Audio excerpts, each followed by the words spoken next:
Today, Donald Trump played the arsonist, and the Trump-run Republican Party showcased a version of this phenomenon. Meeting separately with House and then Senate Republicans this afternoon, 3 blocks from where Trump was arraigned last year in connection with his efforts to overturn the 2020 election he lost. Trump's trip to Washington, D.C. today amounted to equal parts chest-thumping, America bashing, and more bizarre, incoherent ramblings about dating Nancy Pelosi and the GOP convention host city. The press spin for today was that Trump would engage in forward-looking discussions of policy, but Hannibal Lecter kept coming up, as well as Trump's obsessive animosity toward the Department of Justice. Politico reports that the immediate aftermath of his 34 felony count in New York, in that period, Trump sought to harness the powers of Congress to fight on his behalf. His first call was to, you guessed it, Mike Johnson, Speaker of the House. Now, Trump's henchmen, many of whom made a show of appearing in their matching red ties in court last month, they're mobilizing, not to pass any laws to help the American people, but in an all-out effort to protect Trump, to help him evade accountability. Republican lawmakers are trying everything. They're being really creative, drawing up bills on jurisdiction, weaponizing appropriations, and expanding blockades on President Joe Biden's appointees. While Republicans do everything except govern, everything in their power to help Trump evade accountability, avoid the rule of law, remember, they didn't always bow quite this low at Donald Trump's feet. We're on the verge of having someone take over the conservative movement and the Republican Party who's a con artist. Donald, you're a sniveling coward, and leave Heidi the hell alone. I'm a never Trump guy. I never liked him. All I can say is count me out. Enough is enough. I've tried to be helpful. We were really trying hard to figure out how do we hold a president accountable that put all of our lives at risk. There's no question, none, that President Trump is practically and morally responsible for provoking the events of the day. No question about it. All those people are engaged in a project to make you think that we're crazy. They said those things. They said those things, and then they fell into line. Democrats, for their part, today welcomed Trump to Capitol Hill in a very different way. This mobile billboard, for instance, sent out by the Democratic National Committee, had video from the deadly insurrection playing on a loop to remind the GOP what exactly happened on January 6th, what exactly they've endorsed for president in 2024. 3.5 years later, the blood has been cleaned up, the broken glass has been swept away, the physical damage repaired, but the disgrace and the trauma for the men and women of law enforcement who protected the Republicans and the Democrats that day endures. In fact, Donald Trump was protected this afternoon by some of the very same police officers and law enforcement officials who bravely stood between his violent supporters and those Republican lawmakers who rolled out the red carpet for him today. This is well and truly the Trump Republican Party. So we start today with some of our most favorite reporters and friends. With me at the table, NBC News correspondent Vaughn Hilliard is back. Also joining us, former lead investigator for the January 6th Select Committee, Tim Heaphy, and the executive director of Republican Voters Against Trump, the publisher of The Bulwark, Sarah Longwell. Sarah, I start with you because I think only your pain matches or maybe exceeds mine at what all these men and women have become. Because I was never on board, right? I never thought Trump was a good idea. It's divided circles of former friends, divided family and friends and neighbors. I mean, I've always thought it was a bet with the devil. But I guess the point in that match is so did they. So did Ted Cruz. So did Marco Rubio. So did Nancy Mace. So did Mitch McConnell. But they did something very different today. Do you understand why? Do I understand why they're doing it? I mean, no, I can't, because I'm like you, right? I mean, I both thought Trump was unfit from the beginning and took people like Marco Rubio and so many of the other candidates in 2016, Ted Cruz, doesn't matter. Everybody was on our side back then. J.D. Vance, they all thought the exact same way we did. Some of them called themselves never Trumpers like us. And then we watched them for political expediency, for their own professional growth, not only make sort of tolerate Trump, make common cause with him, but celebrate him, become his biggest lickspittles and toadies. And there's something particularly painful, I think, about them cheering him as he returns to the Capitol, where, as Nancy Mace said, he threatened their lives. And one of the things that strikes me, I run this group, Republican Voters Against Trump, and one of the number one reasons that people who voted for Trump twice say that they will not vote for him again is because he lied about the results of the election, saying that it was stolen, and then he fomented an insurrection. And for a lot of these Republicans, that was their red line. That was the end of it for them. And the fact that these people are now willing to make videos, put their faces on billboards saying, absolutely not, Trump's unfit, I won't vote for him. They have the courage to do that. They're willing to make that case. But members of Congress, people who purport to be devout Christians, who purport to back the blue, who purport to stand for the rule of law, they're there to cheer Donald Trump, the guy who was morally and temperamentally responsible for the insurrection. It is stomach churning and it is gaslighting. It is the kind of emperor has no clothes kind of phenomenon where it is just important on days like this that we remind people we are not the crazy ones. They are the craven ones. Oh, I love that. And lickspittle is a word that isn't in enough circulation. Thank you for invoking it here at the top of the hour. I want to show you an ad that the Biden campaign put out and just get your reaction to sort of its salience. This is on January 6th. On January 6th, Donald Trump lit a fire in this country. 140 officers were injured. The siege lasted for 7 hours. Stoking the flames of division and hate. Now he's pouring gasoline. They were unbelievable patriots. Pledging to pardon the extremists who tried to overthrow our government. We will give them pardons. Inciting them to try again. There is nothing more sacred than our democracy. But Donald Trump's ready to burn it all down. I'm Joe Biden, and I approve this message. I mean, Sarah, this was released today. Trump has actually gone farther. He's called them warriors around the anniversary of D-Day. This seems to speak to that gut rejection of some of the voters that you talk to a lot. What do you think of that? Yeah, I think this is good. I think you have to keep the salience of January 6th very high for voters, because the fact is, people have short attention spans. I do the focus groups multiple times a week. I talk to voters all the time. And I've done focus groups now on the shortly after January 6th happened, and then on the anniversary sort of every year now for several years. And it's been stunning to watch people change how they talk about January 6th, because, of course, when it happened, people were disgusted. They were sad. They thought the events Republicans were so appalled that they had to say that it was actually Antifa and Black Lives Matter, right? They weren't even willing at the time to say that these were actually Trump supporters because it was such a bad thing to happen. But they have moved to a place where as sort of time has healed some of those wounds for them. And they've been sort of by the right-wing infotainment media, by Republican politicians, they've kind of moved to this place now, not just of acceptance of what happened on January 6th, but of celebration that this was an act of patriotism. But that is for core MAGA voters. And so for the swing voters who are still repelled by what happened that day, for the people who maybe aren't big fans of Joe Biden, but need to be reminded that Donald Trump is unfit and too dangerous to be allowed back in the White House, it is essential to remind them about January 6th, because it's just one of those things where it matters when people keep the salience high, but as the salience falls, people forget about it. So it's good to remind people. Well, Tim, and I think our best example of how that worked, of what Sarah's talking about, was the January 6th Select Committee's public hearings were the summer before the midterms. And we learned after an election what was on voters' minds. But democracy was much higher than a lot of sort of pundits expected it to be. One of the factors, along with Dobbs, that helped blunt the audacious predictions of a massive red wave, which was more like a drip, drip.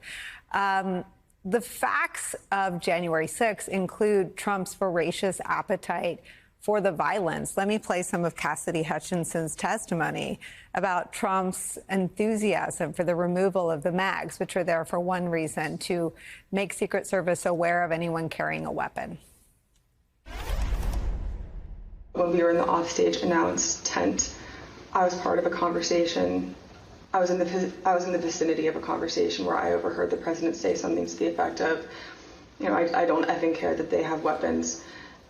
They're not here to hurt me. Take the effing mags away. Let my people in. They can march to the Capitol from here. Let the people in. Take the effing mags away. This was always, to me, the smoking gun, if you will, of Trump's enthusiasm for his supporters to both be armed, to be among them, and that they proceed armed to the Capitol to do his bidding.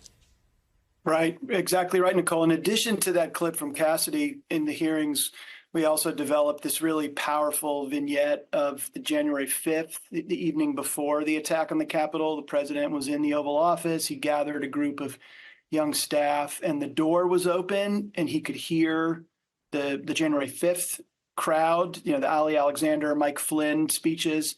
And he said to the room, people are very angry. They're extremely upset about this election, you know, mindful of the energy in the crowd and the potential for it to turn violent. So there were repeated instances of his specific knowledge of danger and his desire to go. I mean, what struck me about these images from today is he's doing today what he wanted to do that day, right? His intention was to go to the Capitol and buttonhole Republican members of Congress somehow that he thought would be subject to the political pressure that he was exerting on the vice president and others, and some desperate attempt to prevent the certification and the transfer of power. It is shockingly ironic that 3.5 years later, he's making that trip, not on the day of the certification, but getting a much more favorable audience from these Republican members. That is precisely what he intended to do had he been successful in that crazy plan to travel to the Capitol on January 6th. I have some of my fondest COVID memories of talking to you in your home with your family, you know, living their lives, as we talked about ballots and Pennsylvania. And I wonder if you reflect very much on how this Republican Party, which watched Trump lose 60 of 61 challenges to his defeat in 2020, how extraordinary it is, or is it extraordinary to you that they're more enraptured by him now than even on Election Day and the days that followed 2020? Yeah, Nicole, I mean, just examine the record. First, let's start in court, at least in Pennsylvania, when Donald Trump sued us to try and first stop people from voting and then have their votes count. He sued us, and his allies sued us 43 times. He went 0-43. We went 43-0. We had a free and fair, safe and secure election. Then look at the ballot box. While Donald Trump squeaked out a victory, of course, in 2016 in Pennsylvania by just over 40,000 votes, in every subsequent election, either Donald Trump or his hand-picked candidate lost. They lost for governor. They lost for United States Senate. Hell, they even lost for school board in some cases.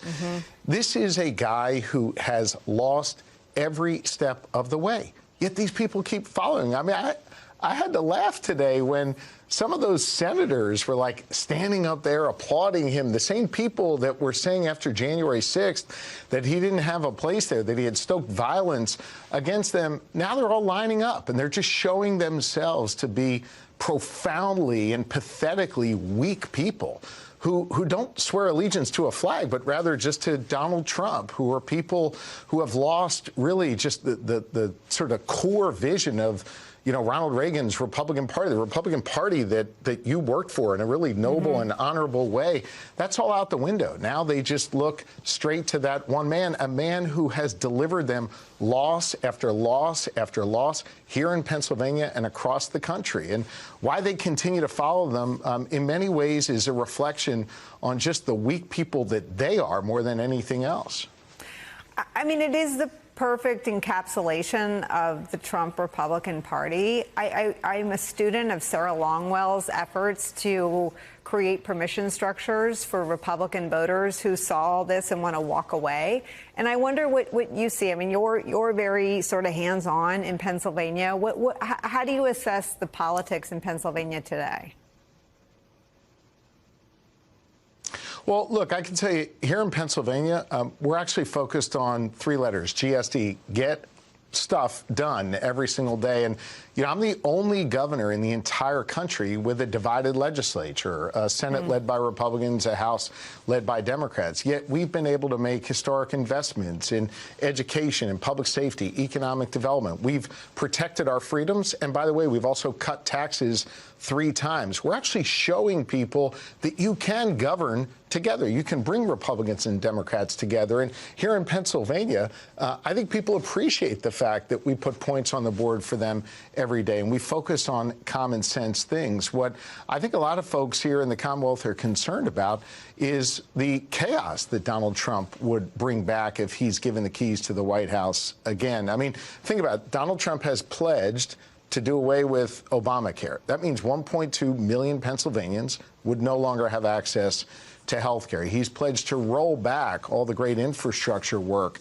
that President Biden did. I mean, we've got communities in Pennsylvania that are literally getting their water lines replaced so they no longer have to drink water with lead in it. Think about the chaos that would be if they were no longer going to be able to trust their water source if Donald Trump were to be president. I mean, Donald Trump, you know, even though he tries to talk out of both sides of his mouth on it, this is a guy who wants to ban abortion nationwide. We're a state that has protected women's freedoms. And there's only so much I can do if at the federal level they're able to push that through. This guy is all about bringing more chaos. And I think what we've shown in Pennsylvania is folks here don't want chaos. They want you to put points on the board for them every day. They want you to get stuff done. They want you to bring Republicans and Democrats together. That's the way we're governing here, and I think that's the approach President Biden has tried to take, and that's the direction we need to continue to move in. Your campaign was a model. I mean, we called it a model on TV of making democracy something people understood. It meant, and I remember your speech, I think it was a Sunday night for Election Day with Obama, President Obama was there as well, you know, about what it is and what it isn't. And I know some Democrats sort of wring their hands about, oh, people are worried about kitchen table issues.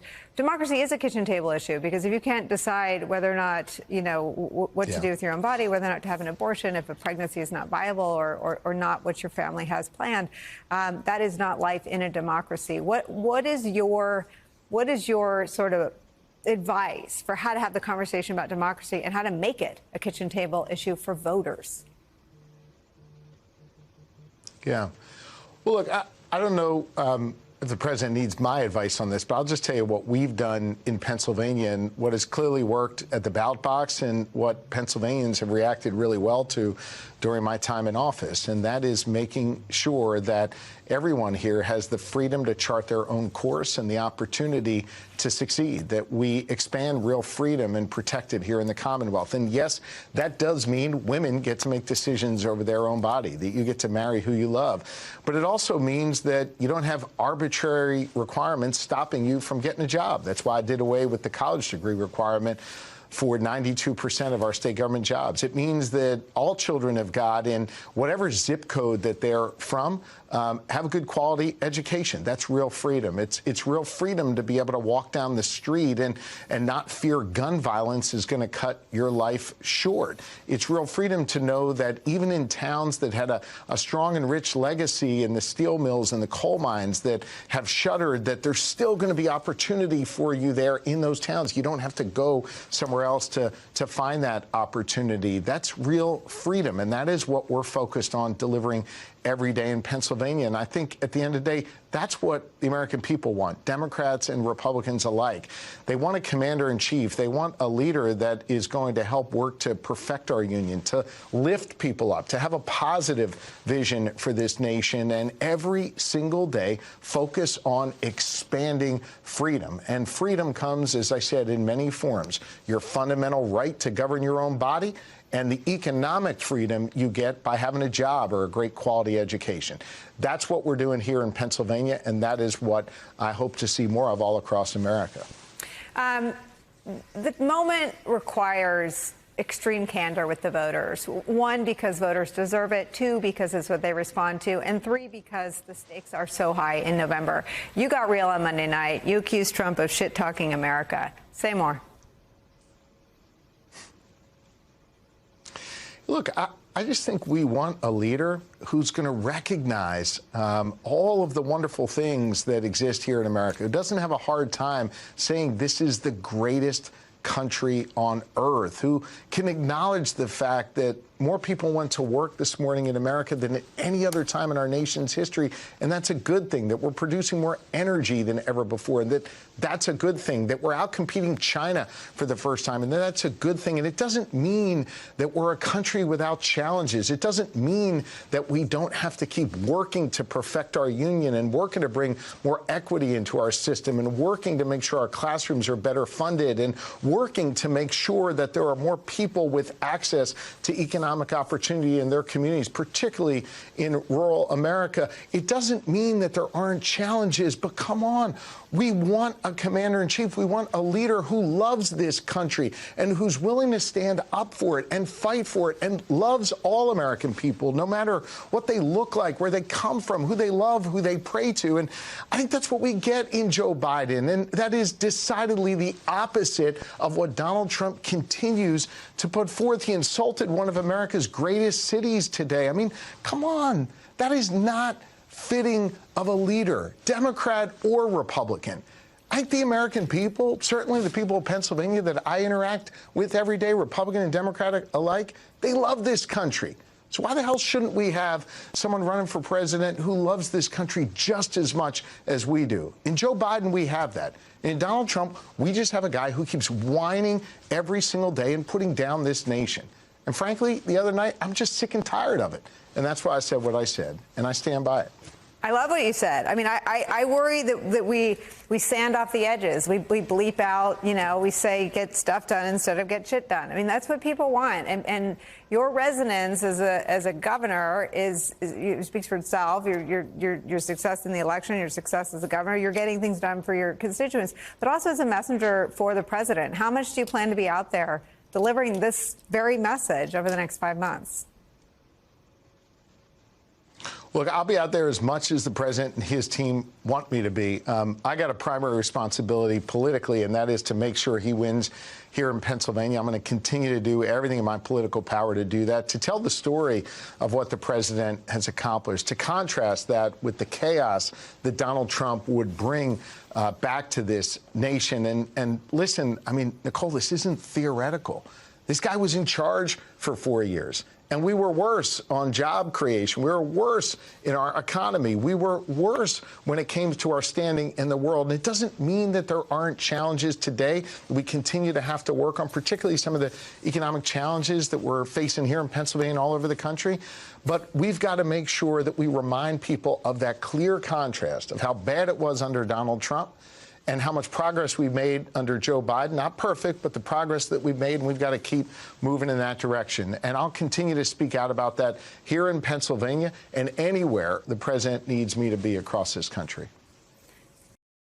Vaughn, irony doesn't live under the sort of mushroom cloud of Trumpism, but there was an irony to Mike Johnson being the speaker who greeted Donald Trump on a day like today. Right. I mean, having him be the one welcoming him, I think, is telling of this moment that we find ourselves.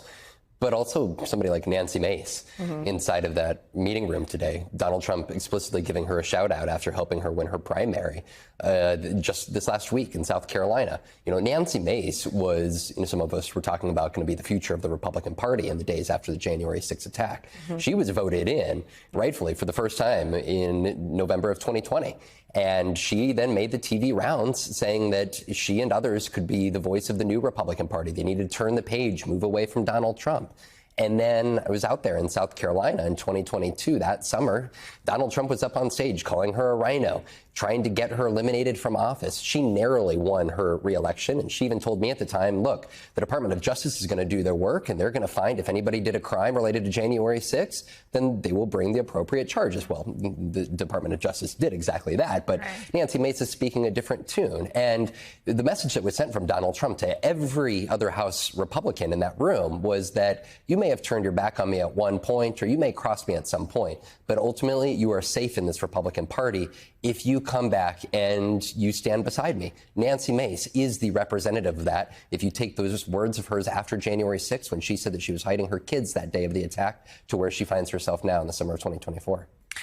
There are a lot of accounts from contemporaneous sort of social media posts about the incoherence that you highlighted in your nightly package Sunday night. Some of the non sequiturs, I think, is the most generous way to describe them. This is from Jake Sherman on Trump's meeting with the House Republicans. Quote from Trump to House Republicans, close to exact quote, Nancy Pelosi's daughter is a wacko, said Trump. Her daughter told me if things were different, Nancy and I would be perfect together. There's an age difference, though. Jake went on, I don't know what this means, but this is what he told a group of House R's. He talked about Silence of the Lambs' famous villain, Hannibal Lecter. There was a lot of, I think his supporters call it riffing, but a lot of non-policy topics raised. I've been covering Trump rallies for a while, and that's kind of a normal Trump rally, if I may. But perhaps House Republicans got to hear it up close up on Capitol Hill for the first time. Like the VIP experience, kind of? Right, a little bit more intimate. Donald Trump goes off on tangents. And look, I think this hits at the fact of, right, when we go of who is going to actually be the one to speak out within the Republican Party against him. Again, I go back to who was in that room of House Republicans. Just to start with the morning, those House Republicans. You know, there are 10 Republicans that voted to impeach him because of the attack on the Capitol on January 6th. Effectively, 8 of those 10 Republicans were removed from the U.S. House of Representatives in 2022, in no small part because Donald Trump backed primary challengers to a good number of them. There were 2 individuals who were in that room today. The remaining 2, Dan Newhouse out of the state of Washington, David Valadao out of the state of California. You know, Dan Newhouse is facing yet again another Trump-backed primary challenger here in the summer of 2024. Donald Trump still has them in his sight. And outside of Chip Roy of Texas, who was a big DeSantis supporter, he has held out from going and endorsing Donald Trump. The rest of the folks in that room, you know, Bob Good and Ralph Norman, who endorsed DeSantis and Nikki Haley, respectively, they quickly got back into Trump's corner. But even from Orange County, California, in a competitive race, Michelle Steele, she was just last week at a fundraiser for Donald Trump in Newport Beach. And so really, there is no dissent in that room here, and no dissent among those who potentially could grab the ear of Donald Trump. You know, Sarah, the politics for them as House members is one thing. It's an entirely different calculation, and it's why you see the Trump campaign walking away from Trump's smear against soldiers who die or injured serving the United States of America, suckers and looters. I mean, you see a different scramble from the Trump campaign itself. Yeah, well, the Trump campaign, because I think they are trying to win the people on his campaign, despite many of like the way that Trump, has no interest in sort of inviting Nikki Haley voters back into the tent. The campaign is trying to figure out how to win. And they know things like suckers and losers are one of the things that are a big liability for Trump. And we hear that from swing voters all the time. I still think it's the fact that Trump did this has not penetrated super, super deeply, but for high information voters, but who are still center right. That's one of the things that they bring up pretty often in the focus groups, is that Trump sort of smears against soldiers, the fact that he, sounds like a crazy person when he talks. I am actually glad, I have to say, to have Trump back in the limelight and out of the courtroom, because I think that the way that Joe Biden wins this election in many ways is going to be about people remembering why they dislike Donald Trump so much. We talk about the double haters a lot, but I think it's important for people to understand that the voters actually don't hate Joe Biden. They think he's too old and they're not huge fans, but they do hate Trump. And when they see Trump and they see him behaving this way, they remember, oh, yeah, he's a global embarrassment to the United States. He's not a smart person.